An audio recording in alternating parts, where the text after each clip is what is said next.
Nous comprenons à partir de ce moment que la bonne part pour le Christ, ce n'est pas être dans les apparences de tout type, dans le confort, dans les dénominations, dans la popularité, dans les grandes différences, dans les richesses de toutes sortes. Pour Jésus, ce n'est pas ça. Dans l'extravagance, dans la séduction des foules, dans les voyages de toutes sortes, dans des types d'influences, et j'en passe, qui aujourd'hui sont les repères par lesquels on identifie un vrai serviteur de Dieu. En réalité, si quelqu'un est un vrai serviteur de Dieu et n'a pas encore fait le tour du monde, il n'a pas ressemblé à Paul. Mais Jésus dit que ce n'est pas ça la bonne part. En réalité, quand un serviteur de Dieu n'a pas encore acheté un jet privé, il n'a pas encore atteint le sommet des chefs, des serviteurs de Dieu. Mais Jésus dit, ça, ce n'est pas la bonne part. En principe, quand un serviteur de Dieu n'a pas encore aligné dans sa synagogue 5000 âmes assises dont il ne connaît pas les noms, ils appellent ça le service, mais Jésus, lui, il a dit, ce n'est pas ça la bonne part. Parce qu'en réalité, quand nous remontons en Jean chapitre 7, vers le verset 37, nous allons nous rendre compte que Jésus appelle les gens au breuvage, à sa source. Mais personne n'est venu.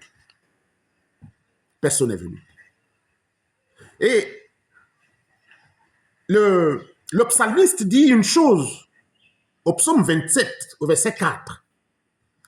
Il sollicite une seule chose. Il dit, une seule chose que je demande à l'Éternel.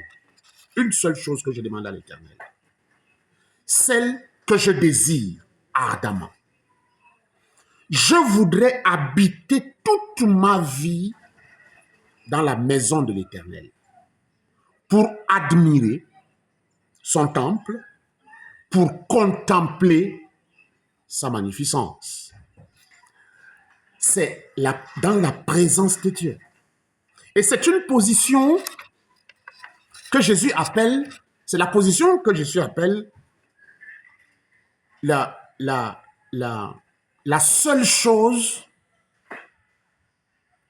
nécessaire qui ne te sera jamais arrachée. C'est ce que Jésus appelle la seule chose nécessaire.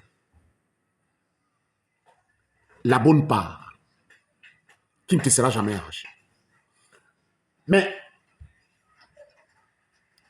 peut-on dire au monde ce que nous n'avons pas entendu? Qu'est-ce que nous avons entendu de Christ? Combien de temps nous avons mis? Où sommes-nous en ce moment? C'est-à-dire qu'au moment où nous parlons au monde, nous parlons aux nations, où sommes-nous? Parfois, on est dans le monde. Parfois, on est dans les sectes. Parfois, on est dans des accords humains.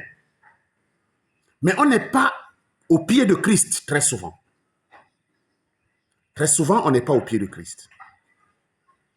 Et Jésus dit, il dit à Marthe, tu te tues pour beaucoup de choses. Tu transpires, tu montes, tu descends, tu es serviable, les gens t'admirent, tout ça, on parle de toi, mais tout ça, c'est pas important. L'important, c'est que tu sois à mes pieds à écouter ma parole. Comme le psalmiste a dit dans son psaume, dans le psaume 27, au verset 4, il sollicite.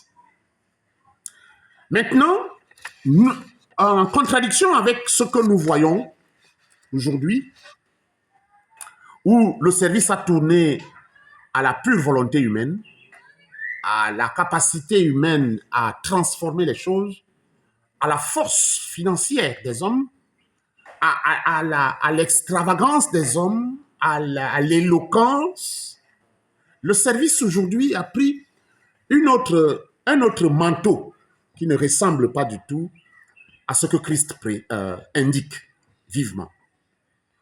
Et on attend quand même Jésus revenir dans ces conditions. On attend Jésus revenir dans ces conditions-là.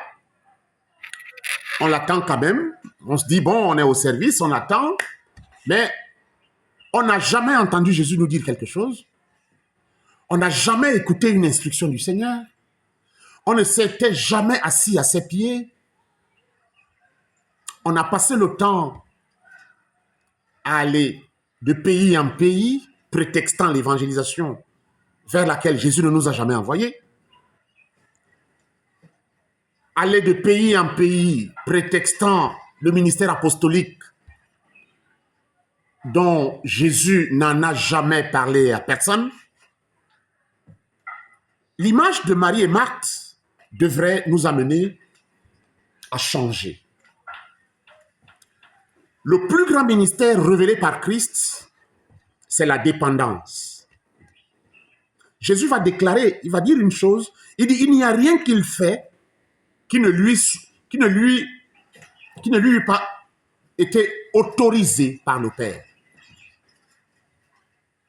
Il n'y a rien qu'il fait de son propre chef.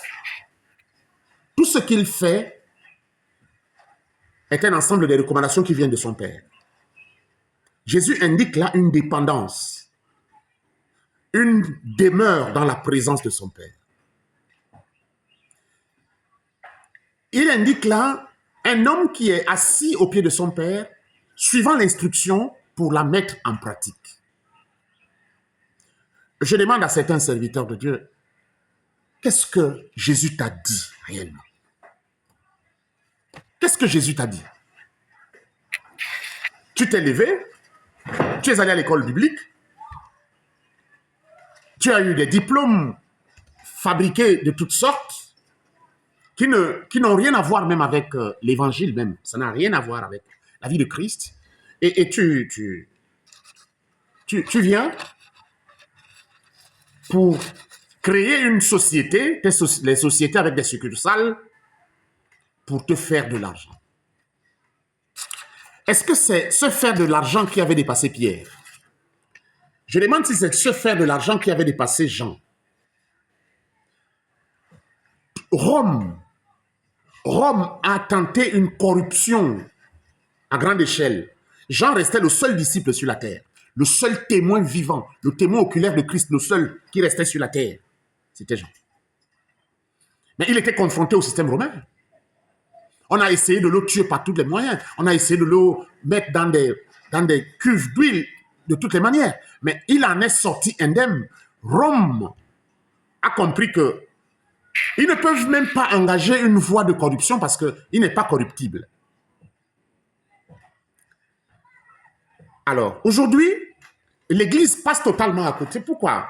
Parce qu'ils ne savent même pas quelle est la mission de l'Église. Quand nous ouvrons Éphésiens chapitre 4, à partir du verset 11, on s'est attardé au don que Dieu a fait, mais nous ne nous sommes pas attardés au service qu'il y a à faire, le service pour lequel ces dons-là ont été donnés. Quand on parle du perfectionnement de ça, il y a 3 mots là-bas. Le mot perfectionnement, en vue de l'édification du corps. Ces 3 mots, personne n'a compris. Personne n'a compris ces 3 mots. La seule chose qu'on a compris, c'est pasteur, apôtre, évangéliste. Alors je suis pasteur et tout. Mais tu es pasteur pourquoi? Tu es pasteur pourquoi tu es pasteur? Pourquoi tu es apôtre?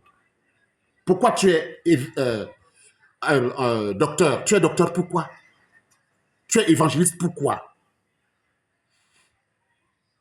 Voilà là où ça commence à dégénérer.